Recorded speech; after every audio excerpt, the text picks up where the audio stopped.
நான் அவர்களுக்கு செய்யும் நன்மையை எல்லாம் கேட்க போகிற பூமியின் எல்லா ஜாதிகளுக்கு முன்பாக அது எனக்கு மகிழ்ச்சியுள்ள கீர்த்தியாயும் புகழ்ச்சியாயும் மகிமையாயும் இருக்கும்.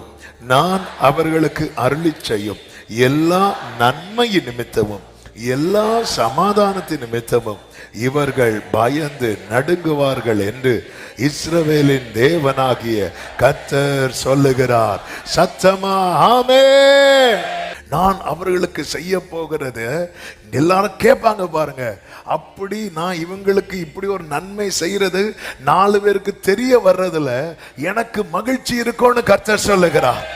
எனக்கு துதி இருக்கும்னு கர்த்தர் சொல்லுகிறார். சத்தமா ஒரு ஆமென் சொல்லுங்க பார்க்கலாம். வலது கரத்தை உயர்த்தி சொல்லுங்க. எனக்கு நன்மை, என் தேவனுக்கு மகிமை. விசுவாசத்தோடு சத்தமாய் ஒரு விஷயம் கூட சொல்ல போறேன். எனக்கு நன்மை, என் தேவனுக்கு மகிமை.